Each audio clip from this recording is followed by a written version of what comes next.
बोलिए रामायण मैया की जय। सियावर रामचंद्र जी की जय। तब कामदेव के शत्रु स्वाभाविक ही सुजान कृपा निधान शिव जी मन में बहुत ही हर्षित हुए और बहुत प्रकार से पार्वती जी की बड़ाई करके फिर बोले, हे पार्वती, निर्मल रामचरितमानस की वह मंगलमयी कथा सुनो जिसे काकभूषुंडी जी ने विस्तार से कहा और पक्षियों के राजा गरुड़ जी ने सुना था। वह श्रेष्ठ संवाद जिस प्रकार हुआ वह मैं आगे कहूँगा। अभी तुम श्री रामचंद्र जी के अवतार का परम सुंदर और पवित्र पापनाशक चरित्र सुनो। श्री हरि के गुण, नाम, कथा और रूप सभी अपार, अगणित और असीम हैं। फिर भी हे पार्वती, मैं अपनी बुद्धि के अनुसार कहता हूँ, तुम आदर पूर्वक सुनो। हे पार्वती सुनो, वेद शास्त्रों ने श्री हरि के सुंदर, विस्तृत और निर्मल चरित्रों का गान किया है। हरि का अवतार जिस कारण से होता है वह कारण बस यही है, ऐसा नहीं कहा जा सकता। अनेकों कारण हो सकते हैं और ऐसे भी हो सकते हैं जिन्हें कोई जान ही नहीं सकता। हे सयानी सुनो, हमारा मत तो यह है कि बुद्धि, मन और वाणी से श्री रामचंद्र जी की तर्कना नहीं की जा सकती। तथापि संत, मुनि, वेद और पुराण अपनी अपनी बुद्धि के अनुसार जैसा कुछ कहते हैं और जैसा कुछ मेरी समझ में आता है, हे सुमुखी, वही कारण मैं तुमको सुनाता हूँ। जब जब धर्म का ह्रास होता है और नीच अभिमानी राक्षस बढ़ जाते हैं और वे ऐसा अन्याय करते हैं कि जिसका वर्णन नहीं हो सकता, तथा ब्राह्मण, गौ, देवता और पृथ्वी कष्ट पाते हैं, तब तब वे कृपा निधान प्रभु भांति भांति के शरीर धारण कर सज्जनों की पीड़ा हरते हैं। वे असुरों को मारकर देवताओं को स्थापित करते हैं, अपने वेदों की मर्यादा की रक्षा करते हैं और जगत में अपना निर्मल यश फैलाते हैं। श्री रामचंद्र जी के अवतार का यह कारण है। उसी यश को गा गा कर भक्तजन भव सागर से तर जाते हैं। कृपा सागर भगवान भक्तों के हित के लिए शरीर धारण करते हैं। श्री रामचंद्र जी के जन्म लेने के अनेक कारण हैं जो एक से एक बढ़कर विचित्र हैं। हे सुंदर बुद्धि वाली भवानी, मैं उनके 2-1 जन्मों का विस्तार से वर्णन करता हूँ, तुम सावधान होकर सुनो। श्री हरि के जय और विजय 2 प्यारे द्वारपाल हैं जिनको सब कोई जानते हैं।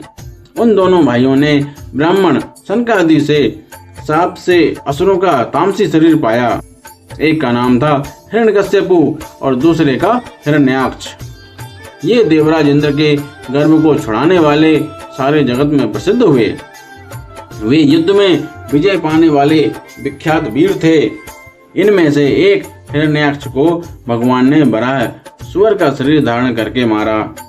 फिर दूसरे हिरण्यकश्यपु का नरसिंह रूप धारण करके वध किया और अपने भक्त प्रहलाद का सुंदर यश फैलाया। वे ही दोनों जाकर देवताओं को जीतने वाले तथा बड़े योद्धा रावण और कुंभकर्ण नामक बड़े बलवान और महावीर राक्षस हुए जिन्हें सारा जगत जानता है। भगवान के द्वारा मारे जाने पर भी वे हिरण्याक्ष और हिरण्यकश्यपु इसलिए मुक्त नहीं हुए कि ब्राह्मण के वचन शाप का प्रमाण 3 जन्म के लिए था। अतः एक बार उनके कल्याण के लिए भक्त प्रेमी भगवान ने फिर अवतार लिया। वहां उस अवतार में कश्यप और अदिति उनके माता पिता हुए जो दशरथ और कौशल्या के नाम से प्रसिद्ध थे। एक कल्प में इस प्रकार अवतार लेकर उन्होंने संसार में पवित्र लीलाएं की।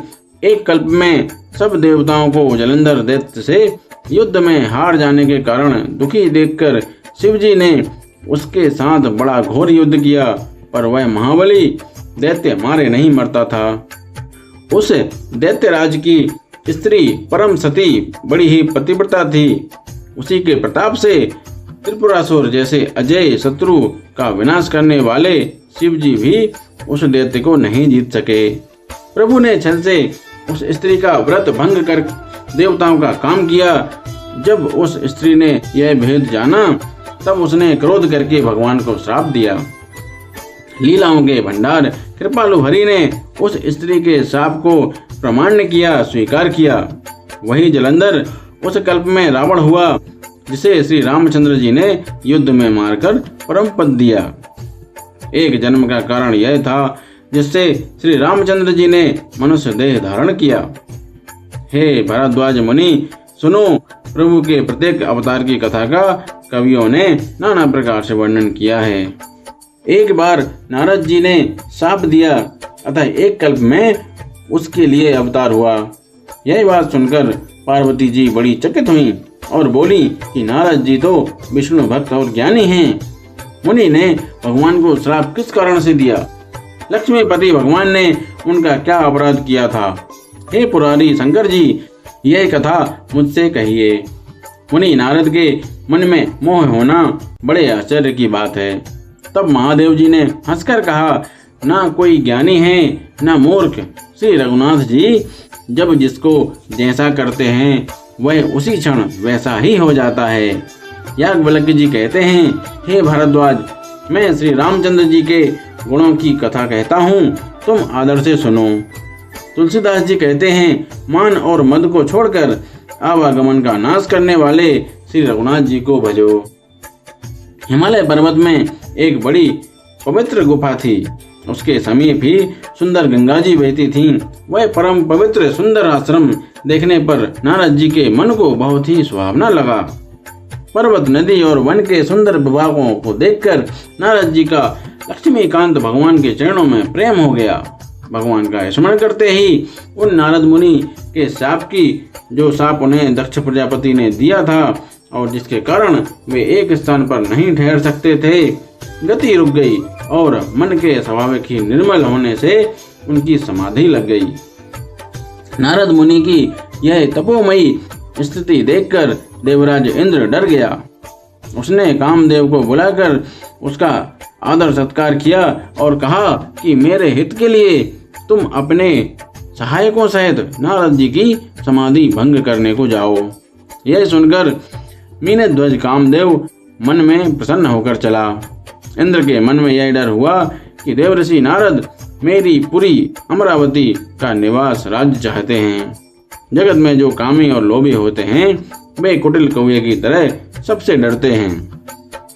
जैसे मूर्ख कुत्ता सिंह को देखकर सूखी हड्डी लेकर भागे और वह मूर्ख यह समझे कि कहीं उस हड्डी को सिंह ना छीन ले, वैसे ही इंद्र को नारद जी मेरा राज्य छीन लेंगे ऐसा सोचते लाज नहीं आई। बोलिए रामायण मैया की जय। सियावर रामचंद्र जी की जय।